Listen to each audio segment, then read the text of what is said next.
because I said what was on my mind. I made a lot of enemies. I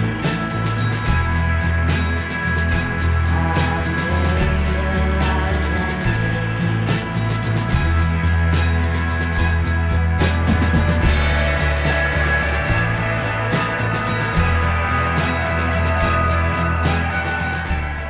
enemies. Welcome, everyone, to another episode of In Defense of Virology. My name is Bryce Nichols. I'm a professor of genetics at Rutgers University, and I'm joined, as always, by Simon Wain-Hobson. Simon, how are you doing today? Hello, dear Bryce. Lovely to see you again. Yes, it's been a hot summer with lots of fires in France and Spain, Greece, everywhere. But yes, back to work. Today, we're going to be talking about the big news in terms of regulation of dangerous gain-of-function research, which was the much anticipated and much delayed release of the dangerous gain-of-function policy called the U.S. Government Policy for Stopping High-Risk Life Science Research. I had been skeptical that it was ever going to come out, and I was extremely excited that we did get one. Even, it was 11 months late, but hey, better late than never. So, Simon, we're going to have a discussion, perhaps one of many discussions about this policy today. What are your initial impressions of it? I think it's, let's be blunt, a bloody good document. It's only 12 pages. This will be fleshed out into a full policy that might run to 100. For 12 pages, it's concise, it's clear, it's damn good, and it doesn't play on ambiguities.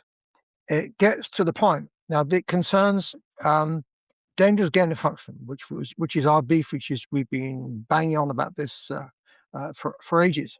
But can we go to the two surprises? There are two surprises in that we didn't even didn't see them coming. First is the prohibition of mirror life.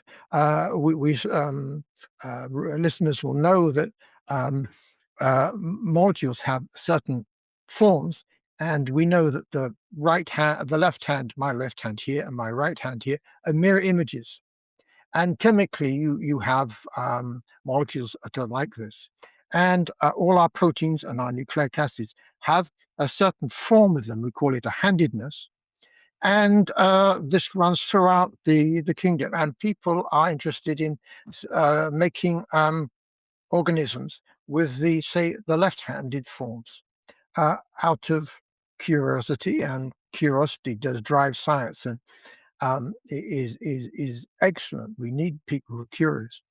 But of course, if we were able to make a life form with these other molecules, already some experiments have shown that this might be making invasive bacteria, because the immune system can't handle them. It can't degrade them, and it can't use these left-handed, say, proteins and chew them up and then present them to the immune system. So we'll be at a huge disadvantage. And there was a paper in Science a couple of years ago saying we need an open discussion and we need to think about this.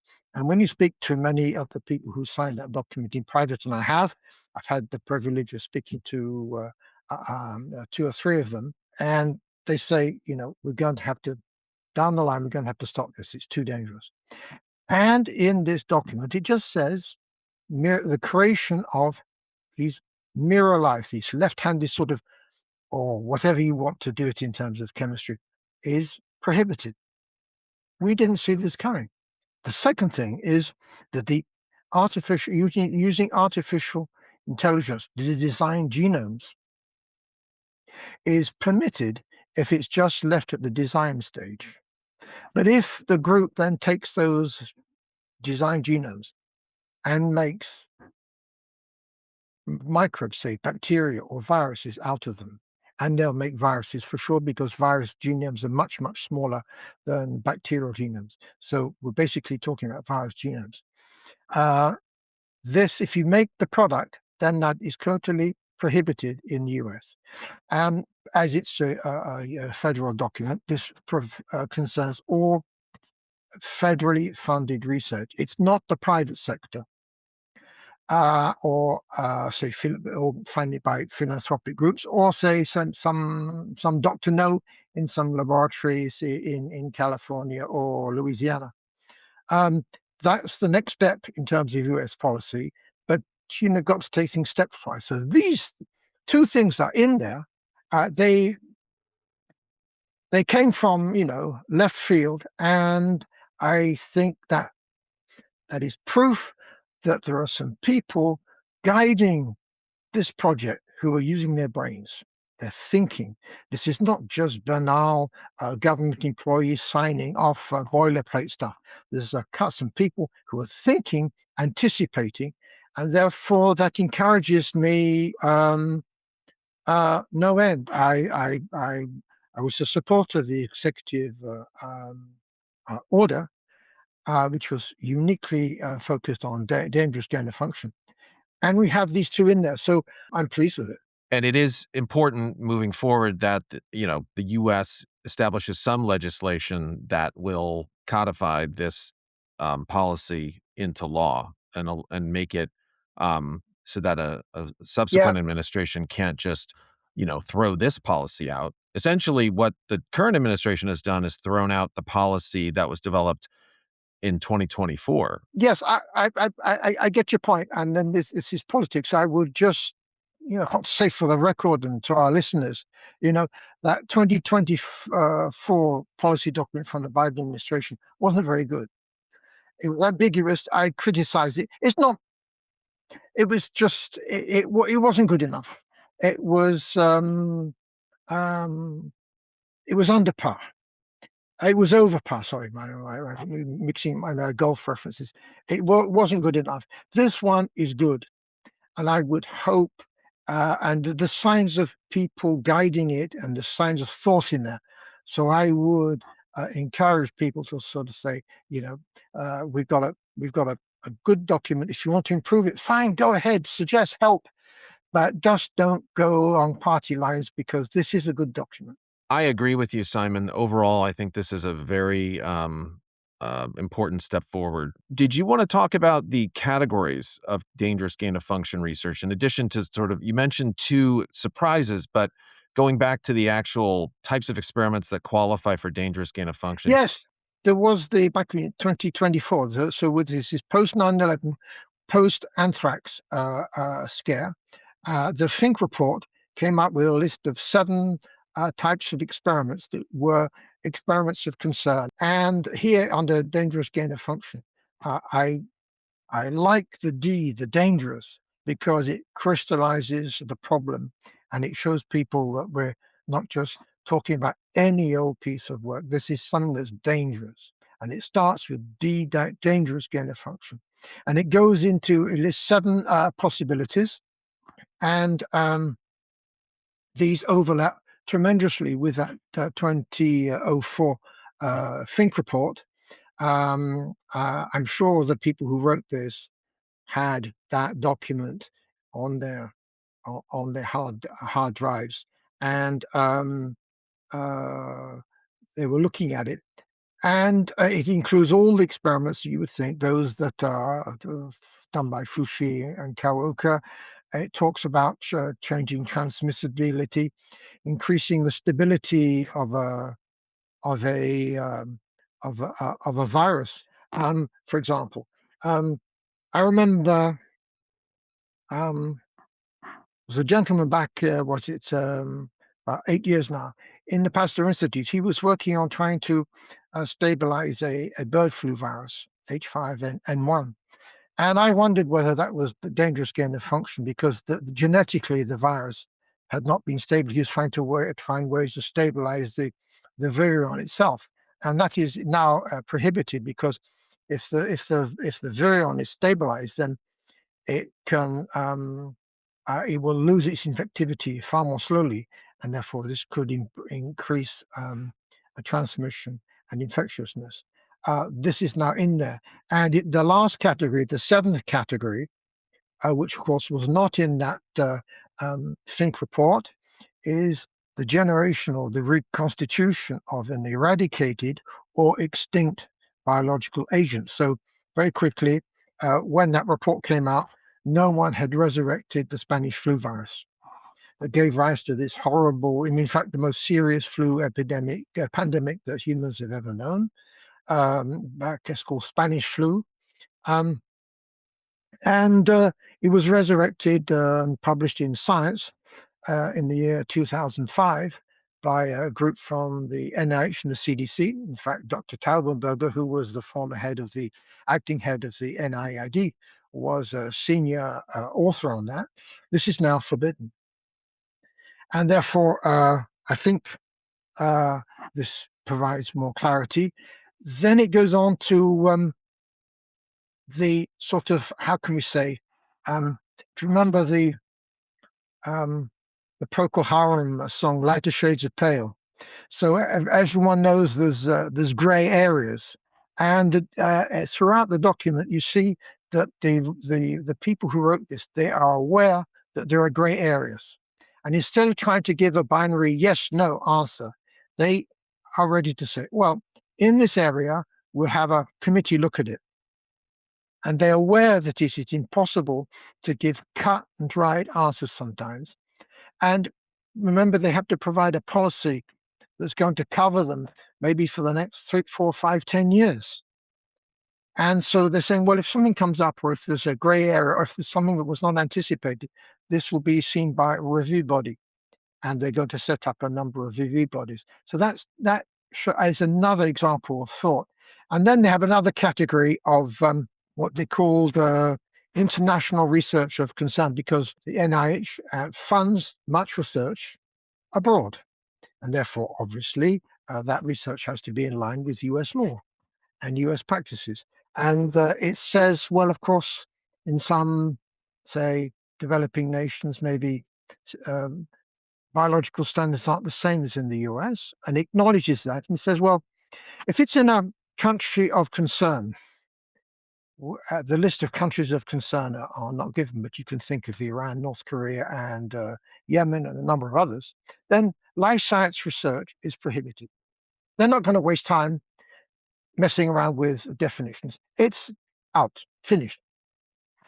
Then they say in countries that may have substandard or questionable biosafety, we'll consider it so long as you're given a risk-benefit analysis and you give us evidence that the particular institute in that country will provide adequate oversight. So they're going to say, it's not off, we will consider it, but you've got to show proof that you've thought about it. And I think that is very good. And I would even say, well, remember that the Fouché experiments were done in the Netherlands. And so it doesn't have to be some developing country. Any country should be paying attention. Simon, do you want to mention how you see this policy document interacting with friendly nations that may want to perform dangerous gain-of-function research?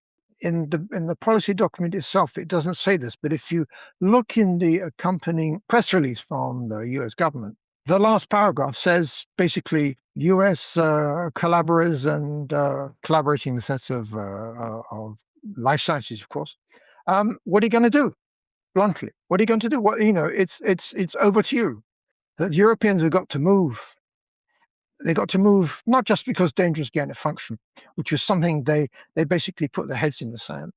A few countries did a few conferences, the UK, Germany, but Switzerland, with its excellent science tradition, zero.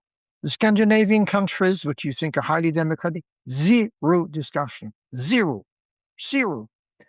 And we just can't go on like this. And it's the fact that this document also now excludes the creation of mirror-life organisms and AI design of, say, novel virus genomes. And this is something that now the Europeans have got to tackle head on. The whole of the AI community is saying, they're afraid because they don't know biology. They're afraid that their technology is going to be used to make novel genomes. And because they don't understand biology, that bothers them hugely. And they're scared. And so the European nations, Japan, Australia, New Zealand, South Korea, Brazil, they've got to sort of handle this. And I've heard not a dicky bird on this. And I think this is something, it's of importance to Americans, because all our listeners will know this terribly overused phrase: microbes don't respect borders. And they don't. The COVID virus comes from Wuhan, is the epicenter of the pandemic, just as Northeast Zaire was the epicenter of HIV. They're all around us. Zika came through from the Pacific into Brazil, and then up Brazil and into the Caribbean, and so on and so forth. They don't respect borders. This is just so banal that we don't even bother to say it. So this US legislation, which concerns the public sector, not the private sector, but that's the next step in the UN. And the European nations going to the US. Why don't all the philanthropic foundations like the Gates Foundation, the MacArthur Foundation, all these plethora of philanthropic organizations that have been helping the life science research, and we thank them so much for all their work. But we have to say to them, did you know this policy is out, and did you read it? And it says, well, this only covers the public sector, but obviously, the big question is, and you too? And so the finger is pointed at all these philanthropic organizations, and I've not seen one yet, but I could have missed it. I don't want to point the finger, but I've not yet seen any philanthropic organization say, yeah, we'll align with this policy. So that is an effort that has to come also from the US, but it has to come from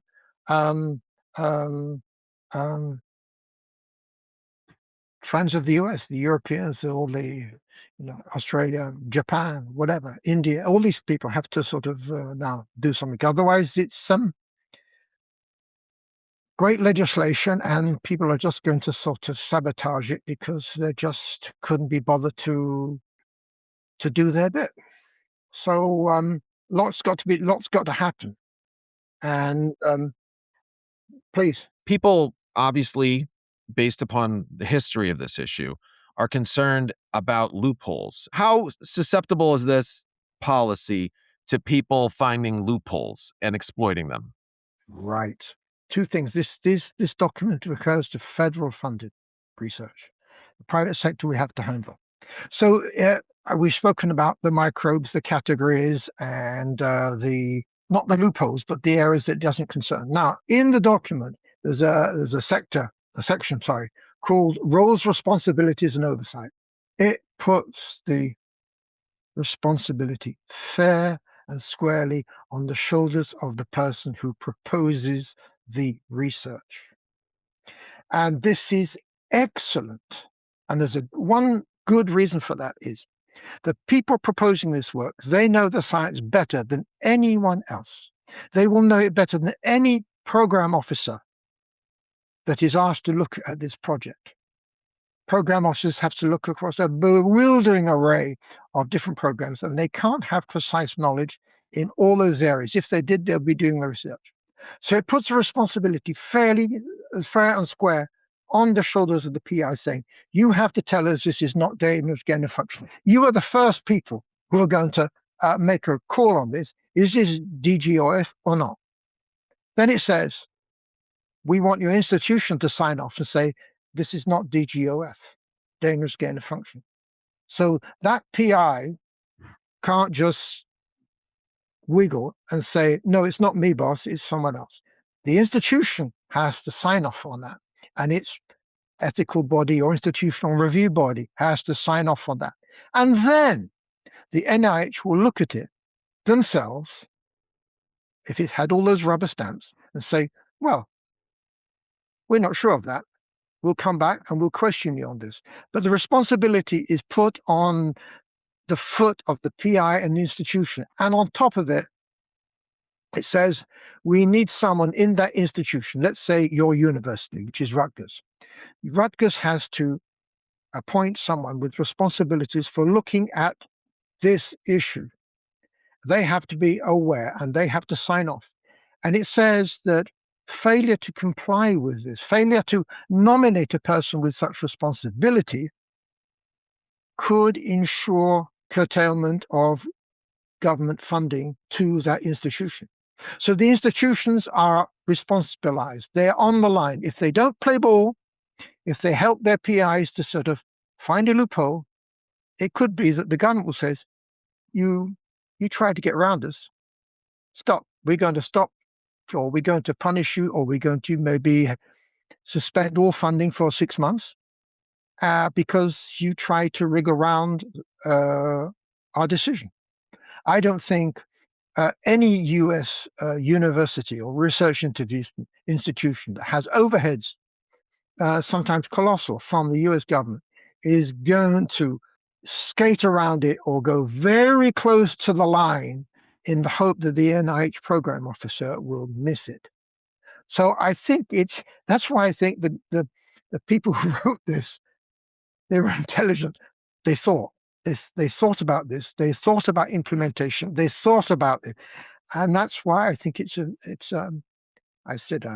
damn good document.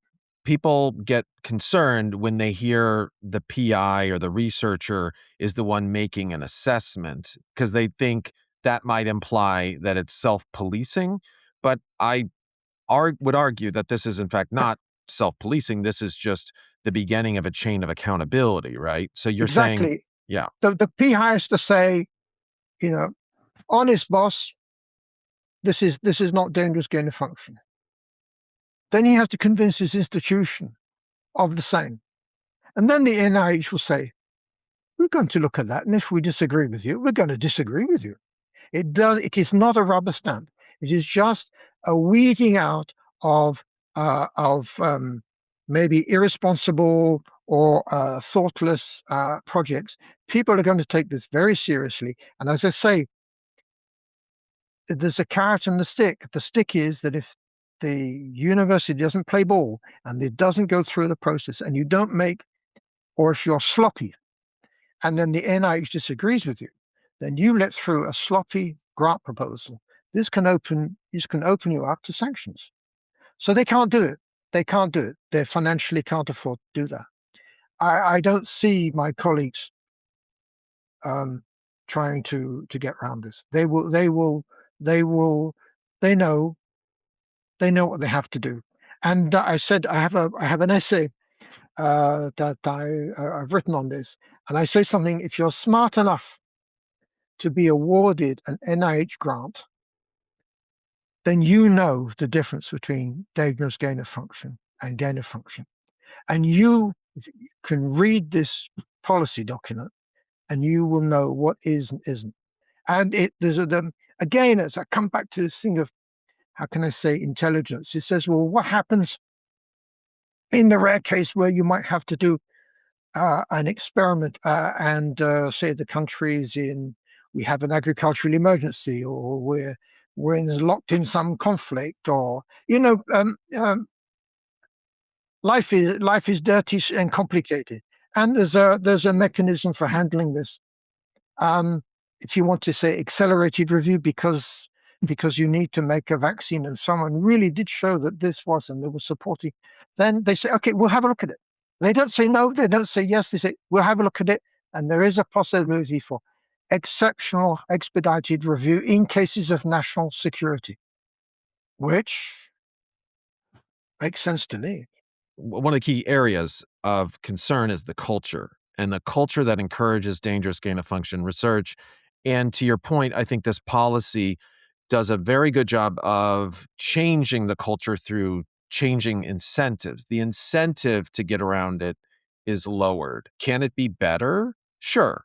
And I'll give you one example of how it could be better. And I, having worked in the NIH and sort of done a little bit of policy work in this area, sometimes like single words can matter a lot. Just as an example, one of the ways in which you reduce the likelihood that researchers will perform dangerous gain of function is with penalties if they do so. If they get around this, what are the penalties? In the policy, it says failure to recognize and report unanticipated dGOF research may result in revocation of ongoing federal funding and a maximal 5-year period of ineligibility, blah, blah, blah. That word may is where I take issue. For example, because may result doesn't mean will result. There's a difference. So single words like that could be improved, for example, but overall, the policy does a very good job of That making shows that you're research. not an Englishman, because an Englishman would use may. Well, may, so this is where we get into the how people skirt around language. Yeah. So will and may are very different. And every time I've looked at these, or penalties, the policy people, I believe, like to always say may because they want to leave wiggle room. And I'm like, well, it will result. If you do something wrong, there should be a penalty. Why do we need may? But that's just one example. I think overall, you have a very good document. The key thing about this policy, it's not a biosafety or biosecurity issue. It's a biorisk management issue. We want to reduce the likelihood researchers are going to start dangerous experiments or be incentivized to start them. And this does a very good job of doing that. Yep. And we live in a risky world, and this is something that I think there's a slight area of confusion, is because working on Ebola, to many of our listeners, they can say, well, that's a dangerous virus. Working on Ebola in a BSL-4 lab, okay, it's very constraining, but that's dangerous. As it is, we know that some microbiologists pay with their lives, by the way. A researcher died of Ebola. Others have died of other organisms, virus and bacteria over the years. So some pay with their lives. We, the sort of international microbiologists, we have to work on what is a natural dangerous virus. Like Lassa fever in humans, Ebola, Zika, you name it. We needed to know about hantaviruses, and this broke out on the ship. Fortunately, it wasn't terribly transmissible. We need to do this, and we need people who are going to work on them. The money going into NIH, it's not just there to be nice and prissy and to look good. It's there to handle some of these damn dangerous viruses that are out there. And if we didn't do that, our listeners will say, what the hell are you doing? What are you spending your time doing? Making nice scientific papers are going to do nothing. And therefore, we must make this distinction. Yes, we must work on dangerous microbes, but we don't need to make new dangerous microbes. And that was the whole thing about dangerous golf, is that people were making new things, believing that they could anticipate the next pandemic. But we don't need to make new viruses. We've got a ton of dangerous viruses already. We don't need more. The document calls for the creation of additional review bodies. And I guess one concern I have is, well, I don't have a concern. It's just the time scale is noteworthy because the document calls for a review body that encompasses all of the federal agencies to be put together pretty soon, frankly. So, no, you said this document was 11 months late. Okay, we can say this is due to the size of U.S. government or the lots of people who wanted to provide input. That took time. But this is a thoughtful document.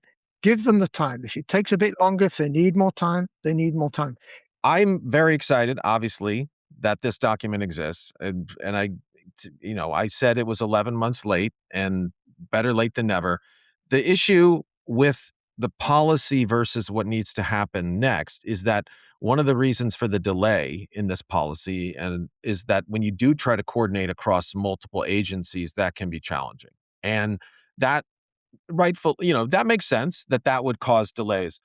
That's exactly what has to happen to stand up this, what's referred to as the independent third-party review body. That review body, which this document calls for have to be established in 90 days, is supposed to represent all agencies. If it takes 11 months, if there's an 11-month delay to get a document of this size, a 12-page document, which is great and all, it's because of agencies trying to work together. I am concerned that it's going to take a lot longer than 90 days to stand up a whole review body where all these agencies have to agree on who's on it and whatnot. Whether we get one or not is out of my hands, but that's where I see a potential for problems Yes. moving Yeah, forward. I agree. But this is where you and I have been thinking about this for quite a while. We know that the solution is actually incredibly simple. It always was incredibly simple. There were people who wanted to people wanted to complicate it so that they could maintain the status quo. The simplicity is the following. First, do no harm. Listeners will know that's the Hippocratic oath that physicians have to take after they pass their MD thesis. It's so simple. First, do no harm. And I would challenge anyone to tell me that what I've just said is erroneous. And that's why I like this document, but it's clearly there are people thinking in it. So for me, I'm going to back this up. Yeah, I've been fighting this damn thing since in 2012. I was sometimes, was it someone said, well, you're just one, what was it, howling wolf voice in some distant wherever, but I was the only virologist saying, this is not right, this is not normal. And now 14 years later, so I'm happy, and if it takes time, it takes time. We are in agreement with respect. Overall, this is a very positive step forward, and the document, I think, is a solid policy document that is an important step, and it has a lot of things to like about it. I can disagree with certain things or whatever, and that's fine. But overall, as you say, this is a really important step forward, and so kudos to the administration to getting this out. If there's a handicap with this document, this is something we don't touch on. It's the politics, because we want to keep close to the science. And therefore, coming from this administration, for some people, anything from this is anathema. They just can't take it because. And they won't get their head around it. They won't read the document, or they will see a word that they don't like. If you read this carefully, it's a good, and if you want to trash this, then I think you need your head looking at. But this coming from administration with geopolitics is the way it is, to just do a knee jerk and sort of say, because it's from the current administration, well, if that is your level of analysis, then you are not worth listening to. You make a really important point there, Simon, which is that there's the reflexive reaction of some people, and maybe the majority of the scientific community, to say any policy related to science that comes from the Trump administration is just bad, and it's anti-science, and it's going to be stifling my research and whatever. But then you have another side of this, which is that any document that doesn't explicitly exclude every possible form of research is then viewed as bad too, because it's not going to prevent the next pandemic from emerging from a lab. So you have this, it's a difficulty in threading the needle, which is to say, how do you produce a document which doesn't prevent important research from going forward, but stops the dangerous research? That's a difficult needle to thread, and I think this document does a good job of working to accomplish that. It doesn't stifle innovation, as the scientists will say. It's stifling research and innovation.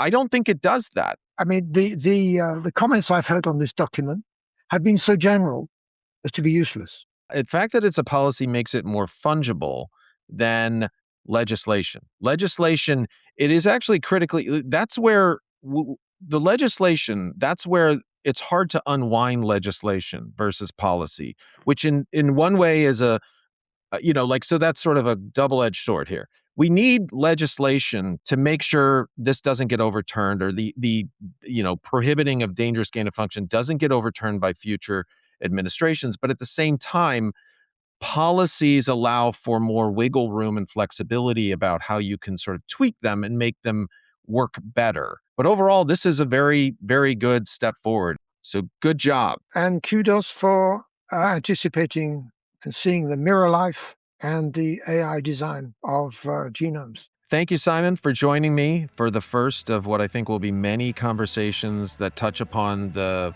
policy and Yes. what comes next. And until next time, this has been Bryce Nichols on Science from the Fringe's In Defense of Virology. Take care, everybody.